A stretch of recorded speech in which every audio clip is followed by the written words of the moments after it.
What's up, heathens? How y'all doing? I'm the Godless Engineer, and I critically analyze apologist claims to give you the best arguments and information so that you can stand up and use your voice. Today, we're going to take a critical look as to why we do not trust the Gospel of Luke as a historical biography of Jesus. The fact that it doesn't represent history may seem easy to tell, but the rhetoric employed by apologists can leave you scratching your head. We will be using a video by Braxton Hunter where he defends the historicity of the Gospel of Luke. Now, Braxton is holding on to a fringe position when compared to actual scholars, but I don't necessarily hold that against him. His defense of Luke is just ridiculous and is not supported by good scholarship. If you want to fuck around and find out why Braxton Hunter is wrong about the Gospel of Luke, then please stay tuned.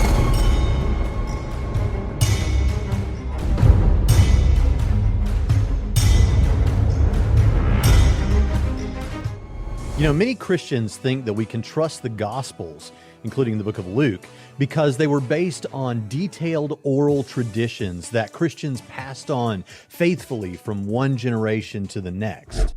For one, you can't trust the Gospels. If you were to trust anything, I would think that you would trust Paul. He is much closer to reality than the Gospels are. Another thing is that the Gospels are most likely based on oral traditions passed on by Christians, but that does not mean that the oral traditions represent anything that's historically true. We also don't know how that oral tradition changed over time. All we know is how the narrative changed after it was written down, and even then we don't know anything about how it changed prior to the 4th century. That doesn't really inspire all that much confidence. We have between 300 and 400 years of untracked changes to the narrative, and we simply cannot reconstruct the original. In today's video, we're going to be doing a lot of comparing of the Gospels to other historical works of the time. In this instance, religious texts have greater incentive to be changed when compared to other historical works like Tacitus,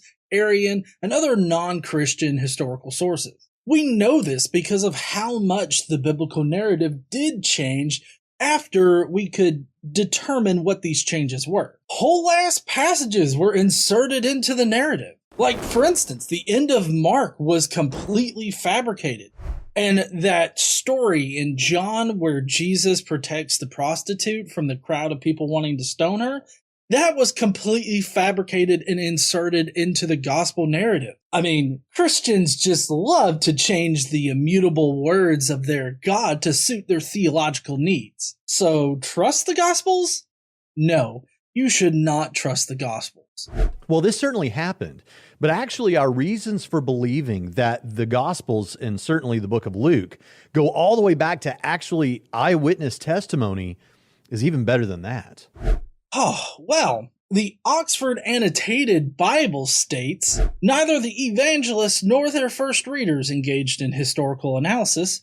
Their aim was to confirm the Christian faith. Scholars generally agree that the Gospels were written 40 to 60 years after the death of Jesus. They thus do not present eyewitness or contemporary accounts of Jesus' life and teachings. There are several reasons as to why the Gospels are not based on eyewitness accounts. No historical sources, only theological sources, completely anonymous authorship, the narrative structure, multiple pieces of internal evidence, and multiple pieces of external evidence all point towards the Gospels not representing eyewitness testimony. We will be getting into much more detail later, but rest assured that everything that Braxton just said is not true. In the fantastic Oxford University Press book, Jesus and the Eyewitnesses, Richard Bauckham explains the differences between oral traditions, the kind of passing on of information to later generations, and oral history. The book that Braxton is using here is heavily criticized by scholars in the fields of history and New Testament studies.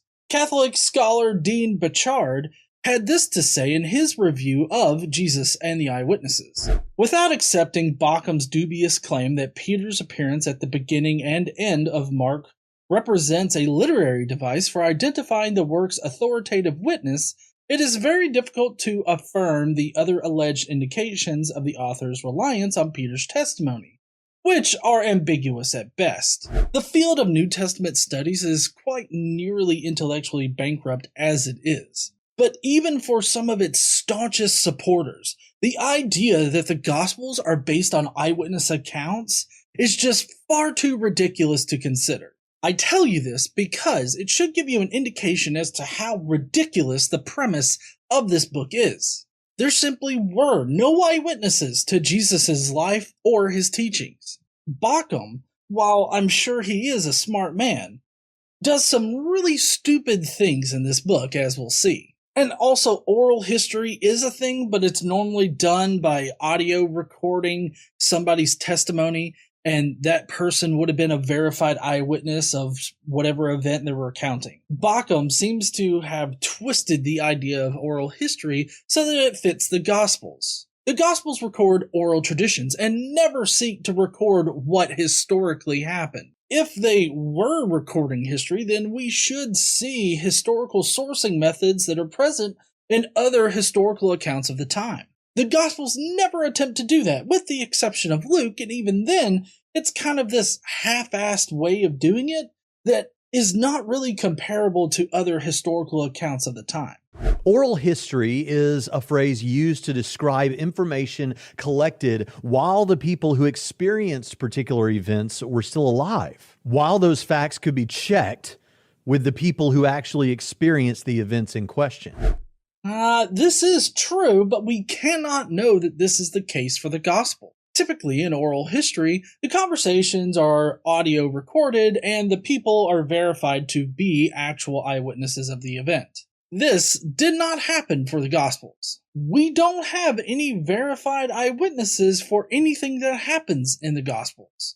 The closest eyewitness account that we could have is Paul, and even he is not an eyewitness to Jesus. He merely had hallucinations of a dead Jesus. Another thing to consider is how would people have checked with eyewitnesses when no specific eyewitness was mentioned? In the Pauline Creed, Paul really only cites a few names specifically, and those named individuals were not eyewitnesses. They are only ever described as having visions of a resurrected Jesus. So, again, how exactly were people supposed to find these supposed eyewitnesses? The only explanation I've ever heard from apologists is that people just knew who to talk to, which is just speculation.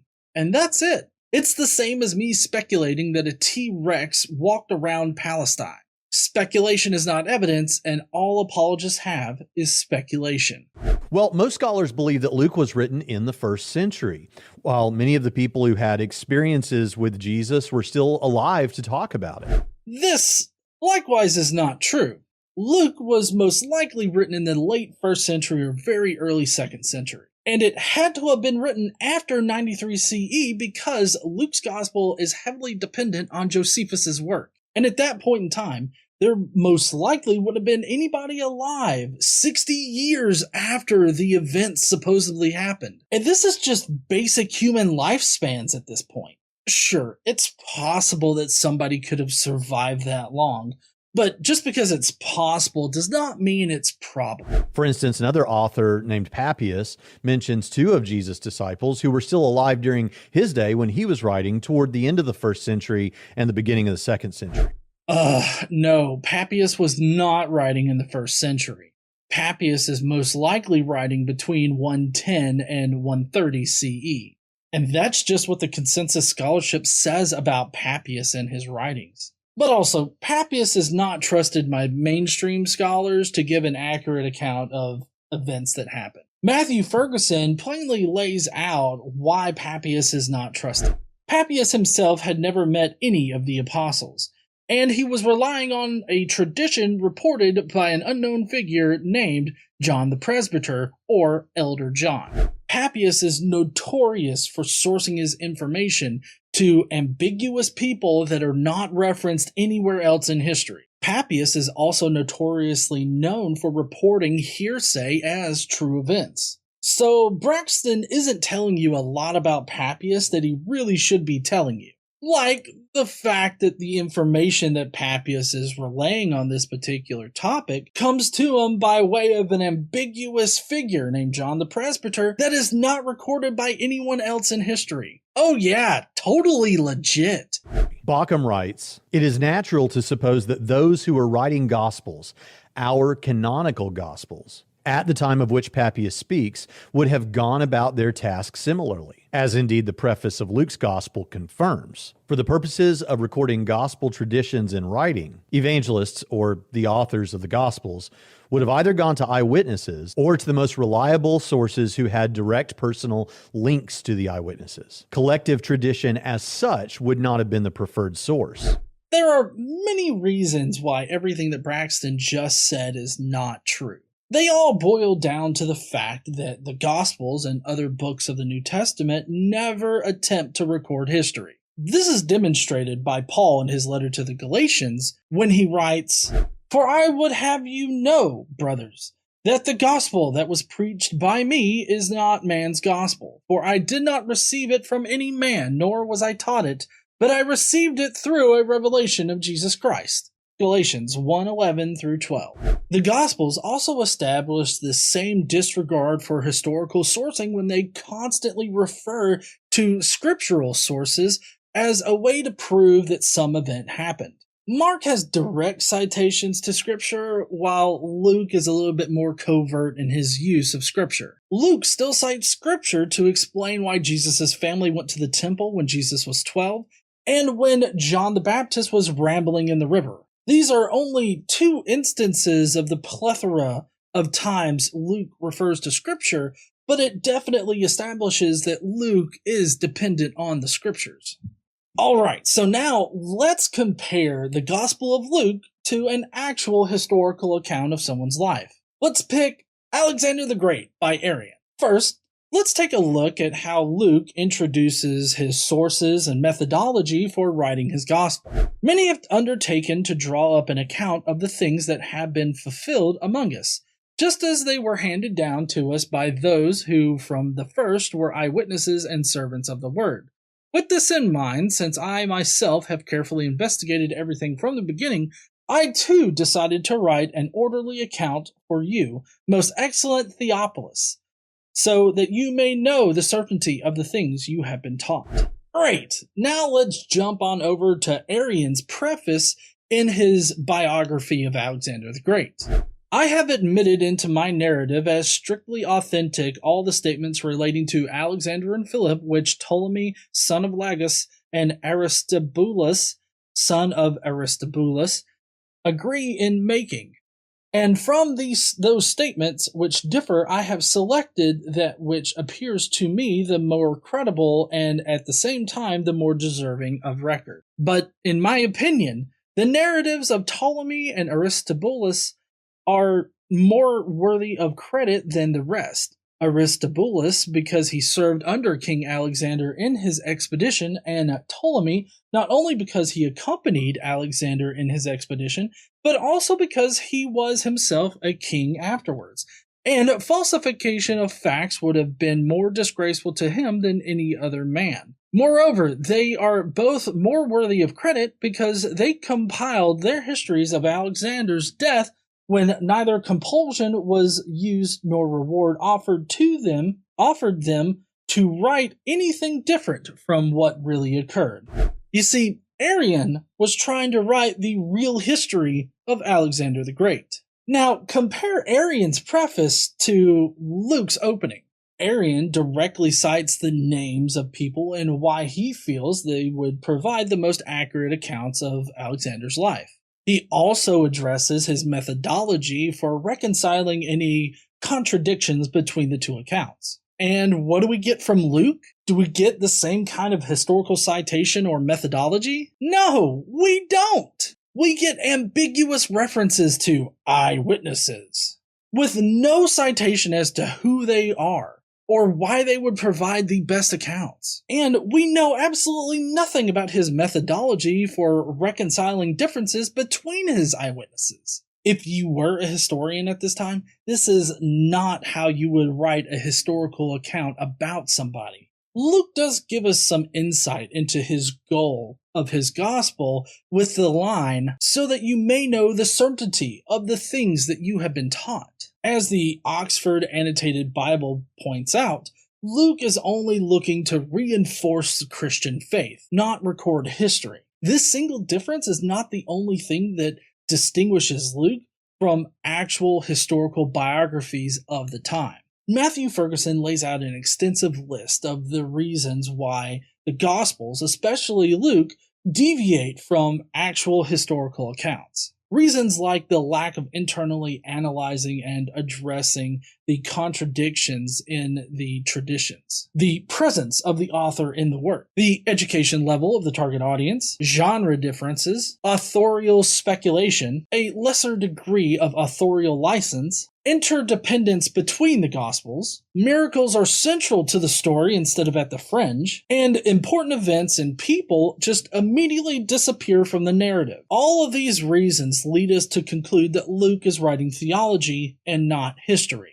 It's incredibly wrong to portray Luke as a historical source.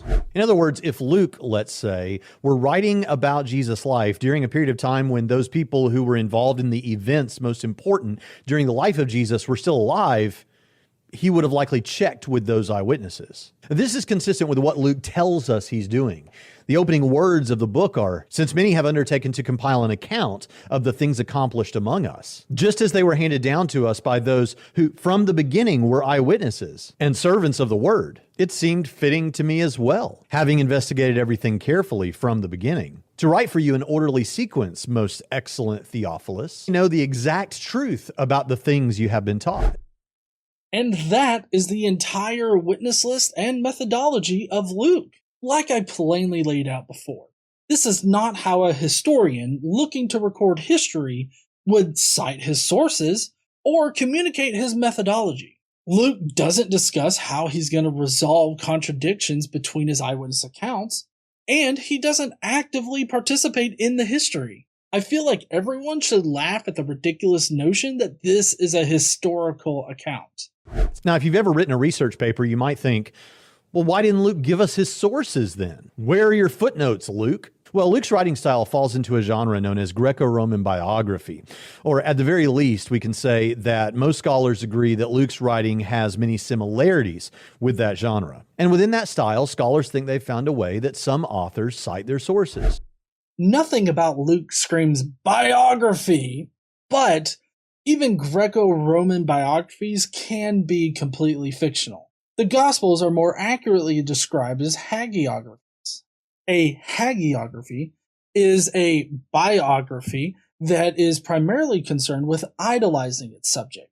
And in this case, obviously the subject is Jesus Christ. More importantly, the Gospels don't really provide any critical information about Jesus. Apologists might frame some things as being critical, but any excuse that they can come up with will be just as likely used to boast the religion to its adherents.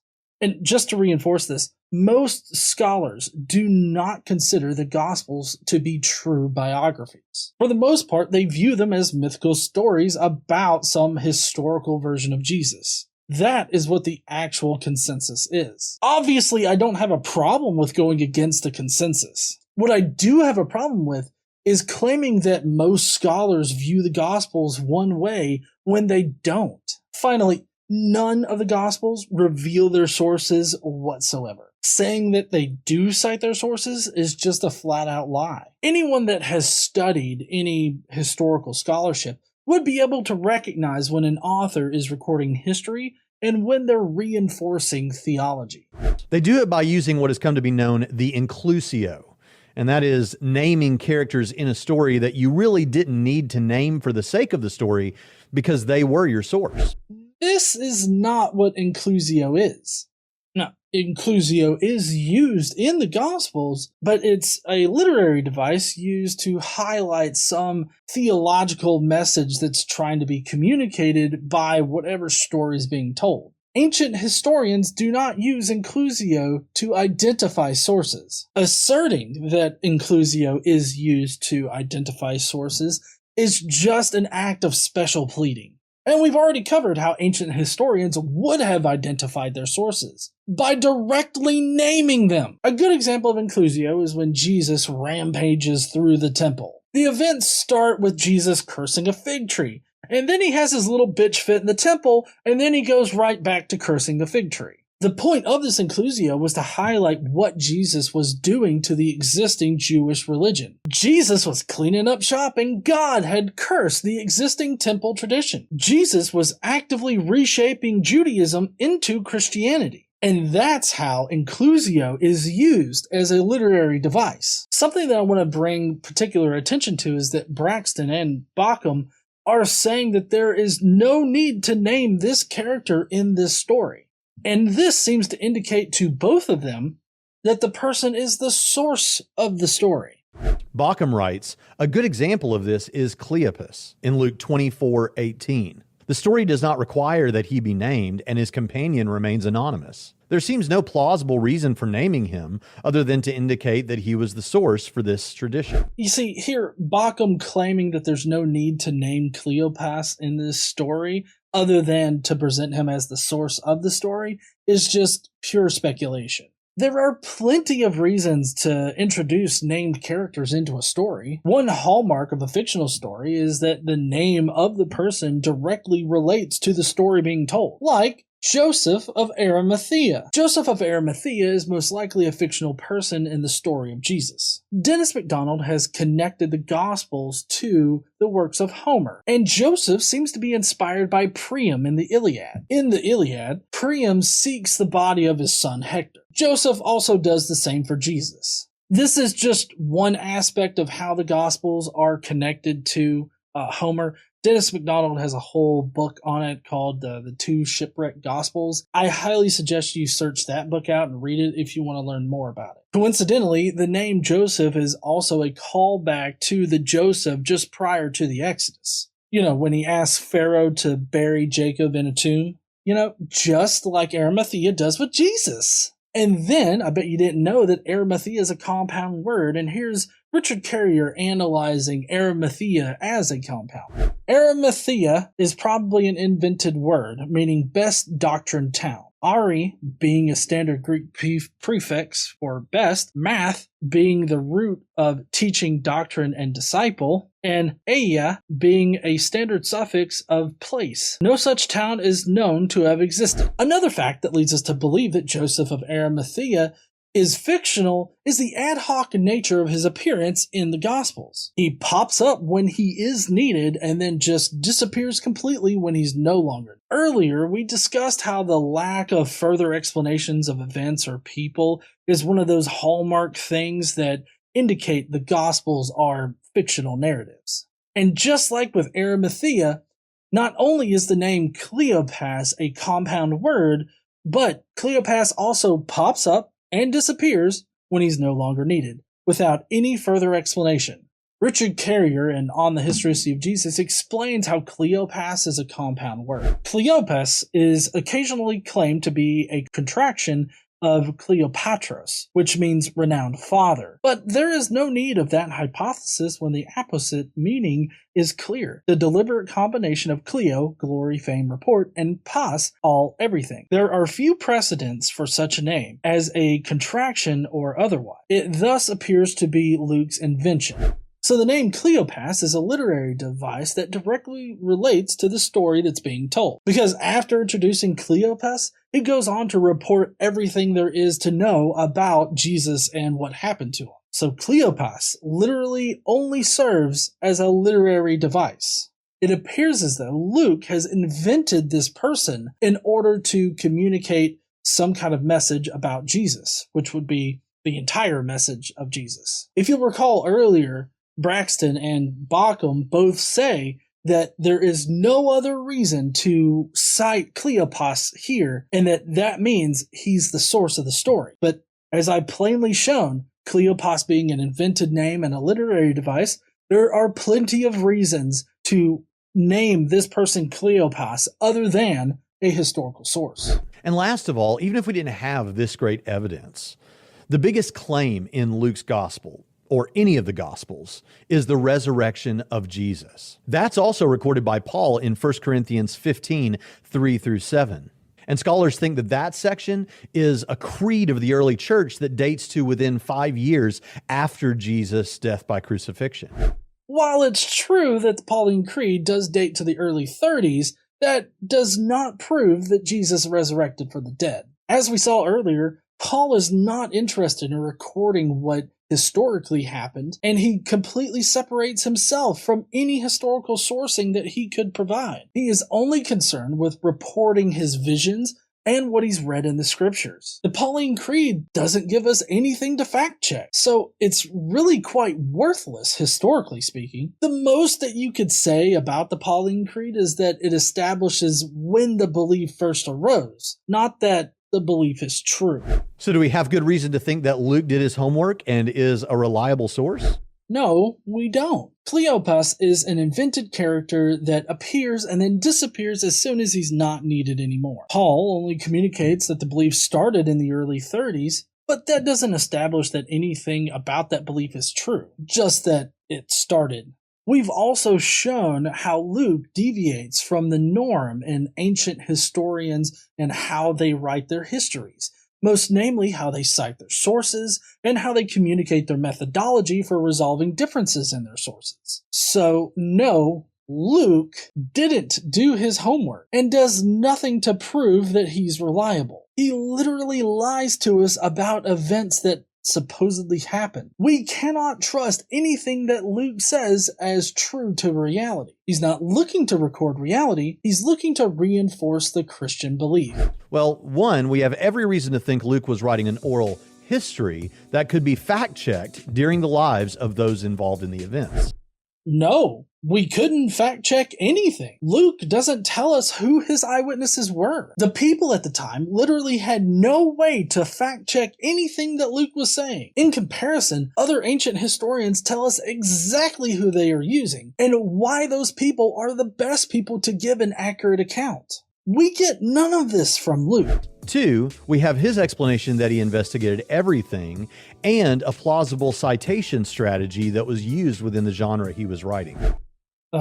The citation strategy that he's mentioning here is not used elsewhere in history, and thus makes it special pleading. The claim that Luke investigated everything is an unsupported claim. If Luke had investigated the events that happened, then he wouldn't feel the need to lie to us again and again. Also, if he actually investigated the eyewitnesses of Jesus' life, then he wouldn't have needed to use 65% of Mark's gospel in order to write his own. And three, the biggest claim in his gospel is known to have been circulating within 5 years after the death of Jesus anyway. In other words, Luke's material is reliable and reasonably connects to the eyewitnesses of Jesus' life. But he doesn't support the claim that's being made. Just because a belief started at a certain point does not mean that that belief is true. That seems to be what Braxton is essentially saying here. The belief began at this point, therefore that means that it's true. Also, and I've asked this many times, what were the eyewitnesses that Luke's gospel connects to? I would be really interested to hear what named eyewitnesses we would be able to search up. We simply don't know because Luke fails to do the very basics of what ancient historians do, and that's cite their sources in a meaningful way so that people could fact check it.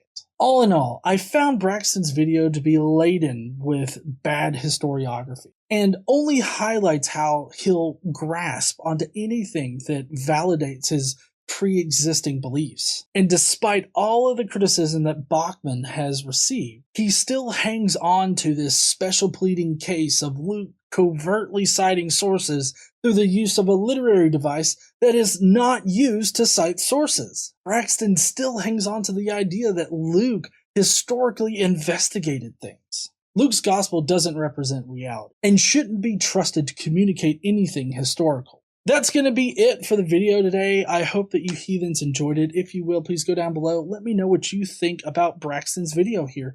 Do you think that he's got a good point here with this covert citation of sources? Or do you think that this deviates so far from the norm in history as far as historical accounts go that it's really hard to swallow that pill? Let me know down below. And hey, while you're down there, why don't you smash that like button and subscribe if you like this kind of content. Don't forget to stand up and use your voice. Bye, heathens.